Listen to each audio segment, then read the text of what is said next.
জয় নমস্কাৰ welcome to channel defence study corner আশা কৰোঁ সকলো ভালে আছে এক্সামৰ কাৰণে পঢ়ি আছে চ' এইটো ভিডিঅ'ত আমি প্ৰথম এইটো বিষয়ে চৰ্চা কৰিম যে second list Assam police ABUP APR constable লেভেলৰ যিমান এক্সাম হৈছিলে যাৰ ৰিজাল্ট দিছিলে 12 মাৰ্চত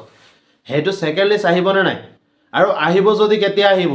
আৰু 100% চিয়ৰিটি আছে নে আহিবনে নাই হয়নে আৰু ছেকেণ্ড আমি কথা পাতিম যে য়েছ আপোনাৰ যোনটো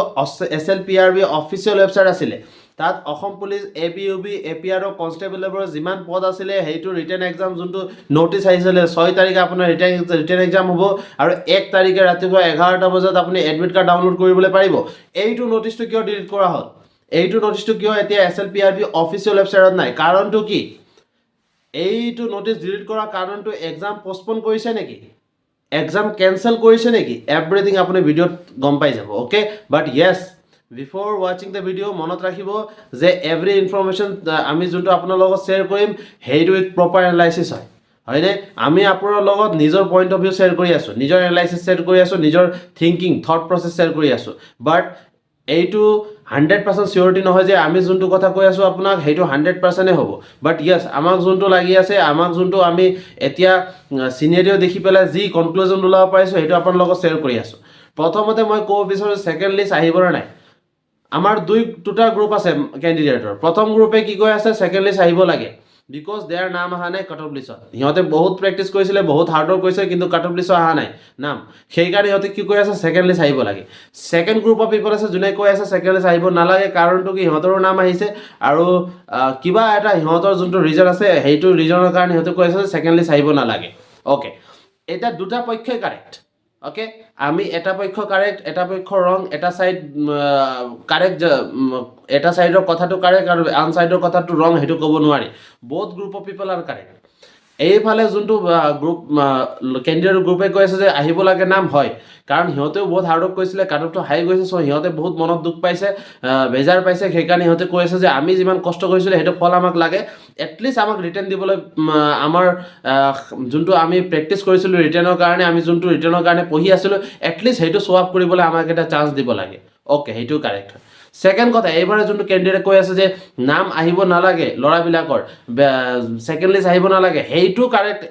up to some extent because কিয় সিহঁতৰ মনত এটা ভয় আছে যে য়েছ যদি এইবিলাক মানুহৰ নাম আহি যায় কেণ্ডিডেটৰ নাম আহি যায় তেনেহ'লে আমাৰ যোনটো চান্স আছে পাছ কৰা সেইটো চান্সটো কমি যাব চ' সেইটো মনত সিহঁতৰ ভয় কাৰণে সিহঁতে কৈ আছে আহিব নালাগে এটা দুটা পক্ষই কাৰেক্ট কৈছোঁ সেইটো কথা শুনক প্ৰথম পক্ষটো কিয় কাৰেক্ট ফাৰ্ষ্ট গ্ৰুপ অফ পিপল প্ৰথম গ্ৰুপ অফ পিপল যোনে কৈ আছে আহিব লাগে সেইটো কিয় কাৰেক্ট বিকজ সিহঁতে কষ্ট কৰিছে ন সেইকাৰণে আহিবতো লাগে যদি 1:5 ৰেচিঅ' হয় যদি 1:5ত ৰেচিঅ' মাতা নাই যদি কেছটো গৈছে হাইকোৰ্টলৈ দেন য়েছ আহা চান্সেছটো বহুত বেছি বাঢ়ি গৈছে আহিব এটা আপ টু এক্সটেণ্ট আমি প্ৰবেবিলিটি ক'ব পাৰি যে আহিব পাৰে অ'কে 100% চিয়ৰিটিটো নহয় আহিব বুলি but yes up to some extent we can say that আহিব পাৰে বাট য়েছ এইফালে যোনটো কেন্দ্ৰীয় গ্ৰুপ অফ পিপলে কৈ আছে যে আহিব নালাগে সিহঁতেও বুজিব লাগে যদি 1:5 মাতা নাই তেনেহ'লে আপোনাকতো আগতে এইটো কম্পিটিশ্যন সেইটো হিচাপতে হ'লে 1:5 চ' এইফালে যদি মানুহবিলাকক আকৌ ছেকেণ্ড লিষ্ট দি দিয়ে 1:6 নামাতেতো 1:5 মাতিছে 5 মাতিব হয়নে চ' এইবিলাকো যেতিয়া এড আপ হ'ব আগত যোনটো নটিফিকেশ্যন কোৱা আছিলে যে 1:5 ৰিটাৰ্ণলৈ মাতিব চ' সেইটো কম্পিটিশ্যনে থাকিব চ' আপুনি ভয় কৰি একো লাভ নাই আগতো 1:5 আপুনি ৰিটাৰ্ণত কম্পিট কৰিবলগীয়া আছিলে যদি এতিয়া 1:5 মাতা নাই ছেকেণ্ড লিষ্ট দিয়াৰ পিছত 1:5 মাতিব তেনেহ'লে আপুনি সেইটো গ্ৰুপ অফ পিপল লগতে কম্পিট কৰিব লাগিব সেইটো আগতে আপোনাক কোৱা আছিলে চ' সেইটো বেয়া পাই পেলাই দুখ কৰি পেলাই ভয় খাই পেলাই লাভ নাই ওকে বাট য়েছ যদি 1:5 মাতা নাই দেন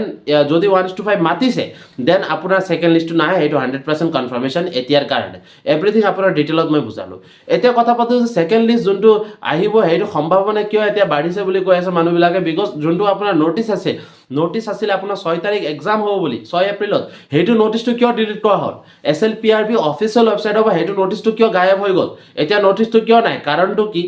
এনিথিং হ'ব পাৰে যিকোনো কাৰণ হ'ব পাৰে সেইটো নটিচটো কিবা এটা এনেকুৱাও হ'ব পাৰে টেকনিকেল গ্লিচ হ'ব পাৰে এডমিনিষ্ট্ৰেটিভ ৰিজন হ'ব পাৰে টেকনিকেল ৰিজন হ'ব পাৰে কিবা বেক এণ্ডত কিবা ৰিজন হ'ব পাৰে হয়নে এইটোও হ'ব পাৰে যে সেইটো নটিচক এডিট কৰি পেলাই আকৌ বেলেগ এটা নটিচ আনিব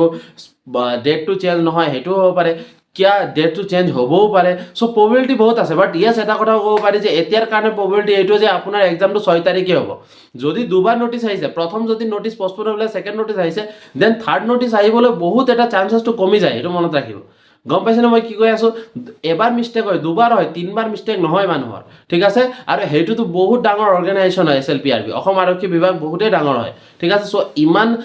নেগলিজেঞ্চি নহ'ব সেইটো মনত ৰাখিব যদি কিবা এটা এডমিনিষ্ট্ৰেটিভ ৰিজন বা তেনেকুৱা কিবা এটা বেকএণ্ডৰ ৰিজন আছে নিশ্চয় কিবা এটা আপডেট আহিব তাৰ বিষয়ে বাট য়েছ নটিচ ডিলিট হোৱা মানে ছেকেণ্ড লিষ্ট আহিব বুলি 100% কনফাৰ্মেশ্যন লৈ নবহিব বুজি পাইছে যোনবিলাক কেণ্ডিডেটে এতিয়া পঢ়ি আছে পঢ়ি থাকক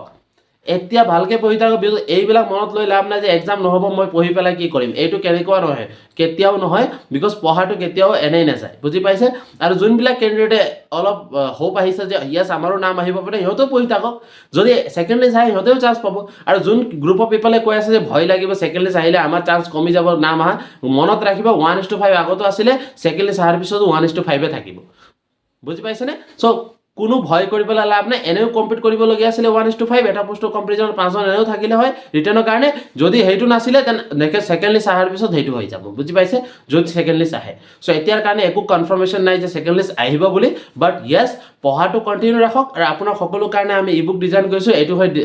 Assam police selection ebook yes এইটো ইবুক যদি আপনি পঢ়ে দেন এভরিথিং আপনি পাই যাব Assam history Assam economy Assam polity Assam geography Indian history Indian economy Indian polity Indian geography everything যিমান আপোনাক লাগে point to point maths important topic reasoning important topic English important topic everything ইয়াত পাই যাব সো আপনি বেলেগ বুক একো চাবলগীয়া নহব এইটো চাই পেলাই যদি আপনি রিভিজন কৰে দেন এভৰিথিং ইয়াত আপোনাৰ কমপ্লিট হৈ যাব আৰু লগতে মই কৈ দিওঁ এইটো বুকত 1000 to 5000 1000 পৰা 5000 কোৱেশ্চন এনেকুৱা একো নাই বিকজ এইটো সময়ত আপুনি ইমান এমসিকিউ মনত ৰাখিব নোৱাৰে সেইকাৰণে আমি ওয়ান লাইনাৰ ডিজাইন কৰিছো আৰু 300 পৰা 400টা কোৱেশ্চনে আছে আৰু এভৰিথিং ইয়াত আছে সো ইয়াতকে বাহিৰত একো নাই ওকে সো যদি ল'ব বিচাৰে ডেসক্ৰিপচন নম্বৰ আছে গৈ পেলাই মেছেজ কৰক কল কৰক এবসলিউটলি আপুনি এইটো বাই কৰিবলৈ পাৰিব সো এতিয়াৰ কাৰণে এইটো ভিডিঅ'ত ইনফৰমেশ্যন আপোনাক শ্বেয়াৰ কৰিব লগা আছিল জয় হিন্দ জয় ভাৰত